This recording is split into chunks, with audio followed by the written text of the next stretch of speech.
भारत दुनिया के उन चंद देशों में शुमार है जो अपने काफी विविध भूगोल, संस्कृति और भाषाओं के लिए जाना जाता है। वैसे तो भारतीय संविधान में 22 भाषाओं को अनुसूचित किया गया है, लेकिन इनके अलावा भी भाषाएं हैं जो देश में लाखों लोगों द्वारा बोली जाती हैं। ऐसी ही एक भाषा है भोजपुरी। यह एक डिबेट का मामला है कि कुछ लोग भोजपुरी को हिंदी भाषा की ही एक बोली मानते हैं, तो वहीं कुछ लोग इसे संविधान में अनुसूचित करने की वकालत करते हैं। यहाँ तक कि कुछ लोग भोजपुरी क्षेत्र को अलग राज्य बनाने की भी मांग करते हैं। हम इस पूरे वीडियो में भोजपुरी क्षेत्र को पूर्वांचल कहेंगे। तो पूर्वांचल देश के इंडो गैंगेटिक प्लेन में स्थित है। एक राज्य एक भाषा के कंसेप्ट पर बने अधिकतर राज्यों से इतर भोजपुरी भाषा पूर्वी उत्तर प्रदेश और पश्चिमी बिहार की आत्मा है। आप इस मैप में भोजपुरी क्षेत्र को देख सकते हैं। भोजपुर, आरा, इसलिए इस भाषा का नाम भोजपुरी पड़ा। बक्सर, कैमूर यानी भभुआ, रोहतास यानी सासाराम, सरन यानी छपरा, सिवान, गोपालगंज, पश्चिमी चंपारण यानी बेतिया, पूर्वी चंपारण यानी मोतिहारी।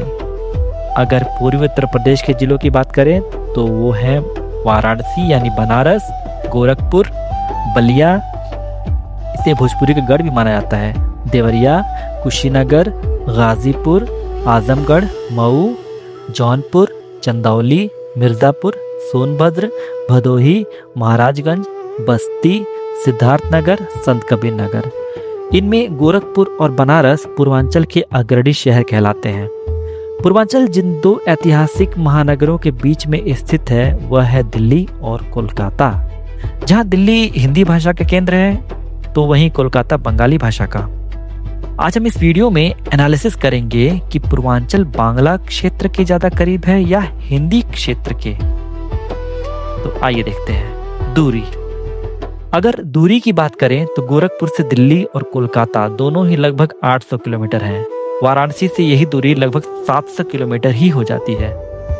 गोरखपुर बनारस से दिल्ली के लिए फ्लाइटों, ट्रेनों और बसों की संख्या कोलकाता की तुलना में अधिक है, पर इसकी वजह दिल्ली में ज्यादा अवसर होना है। भोजन, दिल्ली में रोटी भोजन का अभिन्न अंग है, लेकिन पूर्वांचल कोलकाता की भांति चावल से ज्यादा प्रेम करता है। पूर्वांचल में खाना पकाने के लिए मुख्य रूप से कड़वा तेल यानी सरसों का तेल का उपयोग होता है, जो बंगाली पाक शैली का भी आधार है। दिल्ली की तरफ घी या रिफाइंड तेल का चलन अधिक है। छेने की मिठाइयों और दूध आधारित व्यंजनों के मामले में भी पूर्वांचल और बंगाली क्षेत्र में काफी समानता है। सामाजिक और धार्मिक परंपराएं, भोजपुरी लोक गीतों जैसे कि सोहर या चैती की कोमलता और धुनें अक्सर बंगाली लोक संगीत जैसे भटियाली के काफी करीब महसूस होती है। ऐतिहासिक रूप से बनारस, जिसको कि भोजपुरी संस्कृति का केंद्र कहा जाता है, और कोलकाता के बीच विद्वानों और कलाकारों का निरंतर आवागमन रहा है। बंगाल के बाउल और पूर्वांचल के निर्गुण गायन में वैचारिक समानता देखी जा सकती है। दिल्ली की तरफ राम और कृष्ण की भक्ति का स्वरूप अधिक प्रबल है, जबकि पूर्वांचल और बंगाली क्षेत्रों में शक्ति यानी देवी की पूजा का विशेष स्थान है। दुर्गा पूजा और छठ पूजा, जो वैसे तो सूर्य उपासना है लेकिन प्रकृति व शक्ति से जुड़ी है, दोनों क्षेत्रों के सबसे बड़े सामाजिक उत्सव हैं। दुर्गा और काली के तमाम मंदिर आपको भोजपुरी और बंगाली क्षेत्र में मिल जाएंगे। पंचांग और त्योहार की बात करें तो दोनों पूर्वांचल और बंगाल में चंद्र सौर पंचांग के प्रति एक जैसी श्रद्धा है, और कई लोग रीति रिवाज जैसे शादियों की कुछ रस्में दिल्ली की तुलना में बंगाल से अधिक मेल खाती है।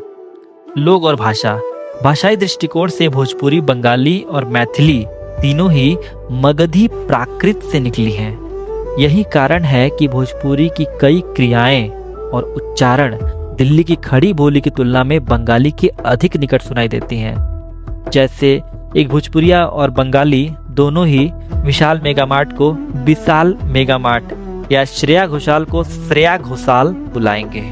लोगों की स्वभाव की बात करें तो दिल्ली क्षेत्र की तुलना में पूर्वांचली और बंगाली दोनों ही आमतौर पर मृदुभाषी यानी सॉफ्ट स्पोकन होते हैं। इतिहास गवाह है कि दिल्ली ने जितनी लड़ाइयाँ देखी हैं उतनी इन दोनों क्षेत्रों ने नहीं देखी। जातियों, उपनामों यानी सरनेम्स और सामाजिक ताने बाने के मामले में भी पूर्वांचल और बंगाल के बीच एक बहुत गहरा ऐतिहासिक संबंध है, जो दिल्ली या पश्चिम भारत में देखने को नहीं मिलता। जैसे बंगाल और पूर्वांचल में कायस्थ, लाला, राय, रॉय इत्यादि। बिहार और पूर्वांचल के मिश्रा या झा जो मैथिल ब्राह्मण हैं और बंगाल के ब्राह्मणों के बीच गोत्र और खान पान की अद्भुत समानता है। जैसे दोनों समाजों में मछली खाने की धार्मिक छूट होना, इसके उलट दिल्ली या हरियाणा के पारंपरिक ब्राह्मण कड़े शाकाहारी होते हैं। मौसम, बंगाल की खाड़ी का प्रभाव तीनों ही क्षेत्रों में होता है, यानी बारिश और पूर्वा हवाओं का रिमोट कंट्रोल इसी सागर के पास है। कुल मिलाकर इससे यही निष्कर्ष निकलता है कि भोजपुरी क्षेत्र हिंदी क्षेत्र से ज्यादा बंगाली क्षेत्र से करीब है। अगर दिल्ली को एक प्रशासनिक और करियर केंद्र माना जाए तो पूर्वांचल निश्चित रूप से दिल्ली की ओर देखता है, लेकिन अगर बात आत्मा, स्वाद और संस्कारों की हो तो भोजपुरी माटी की सुगंध बंगाल के ज्यादा करीब है।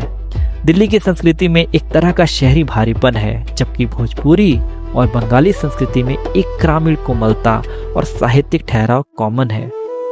यहाँ यह भी बताते चलूं कि हिंदी और बंगाली फिल्म इंडस्ट्री से अलग भोजपुरी की भी अपनी बड़ी फिल्म इंडस्ट्री है। पूर्वांचल में शादियों में हिंदी और भोजपुरी गाने लगभग बराबर ही बजते हैं, बल्कि ग्रामीण क्षेत्रों में भोजपुरी गाने ज़्यादा बजते हैं। आप मेरे बात से सहमत हैं या नहीं, कमेंट करके ज़रूर बताएं। वीडियो को अंत तक देखने के लिए धन्यवाद।